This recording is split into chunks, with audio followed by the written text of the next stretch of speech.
Howdy out there, folks. Today we're going to take a look at this Scream Factory release of Willard, the 2003 remake starring Crispin Glover and I believe directed by Glenn Morgan and lensed by Robert McLaughlin. And this film actually has some pretty strong visuals, in fact, and I believe the director was responsible for many of the X-Files episodes, so there's some certain talent behind the camera. And of course, Crispin Glover, I think, is an incredibly underrated actor.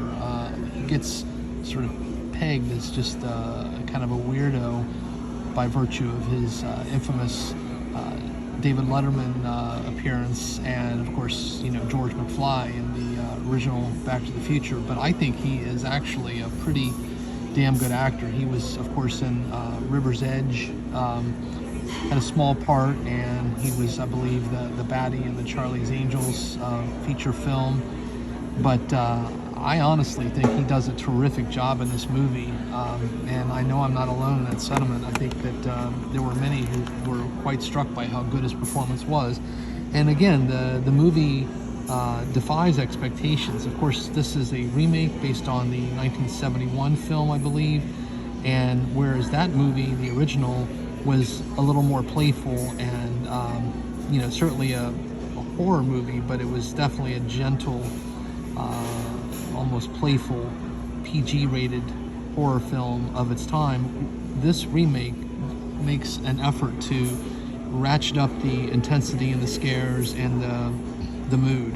I think really the director, I would argue the director and really everyone involved knocks it out of the park. It of course also features the gentleman from Full Metal Jacket who played the drill sergeant in that film. I want to say, I should know this guy's name. It's really R. Lee Ermey. And Laura Elena Herring, who of course was in Mulholland Drive.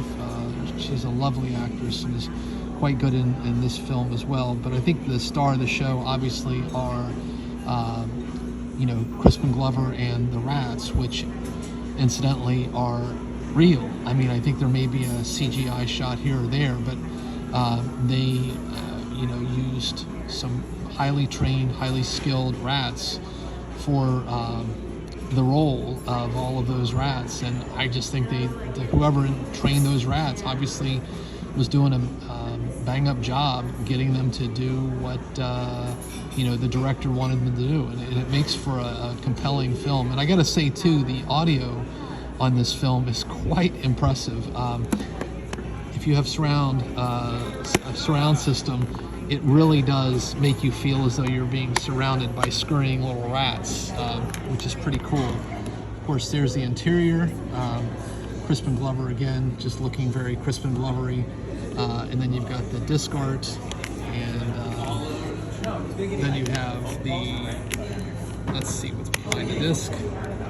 Just a continuation of that shot, but there's Socrates, his buddy, and of course I just think it's an interesting character study about a very lonely man who obviously has to take care of his infirm elderly mother in a, you know, a house that looks like the home in Fight Club, quite frankly. Maybe a little better, a little nicer, but a dilapidated old house.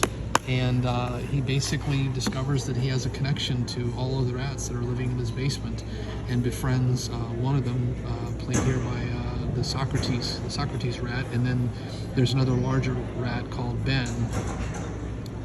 And it's just an interesting, very peculiar film that is anchored by, again, a terrific performance from Crispin Glover, and really expertly lensed and directed as well. So highly recommended. And this actually has quite a few special features on here, including a rather interesting reel on all of the rat training that was done to get these rats up to par. So again, strange little film, but definitely worth it. And you know, Scream Factory here has done a terrific job on the release. So on that note, please take care, stay safe, until the next time.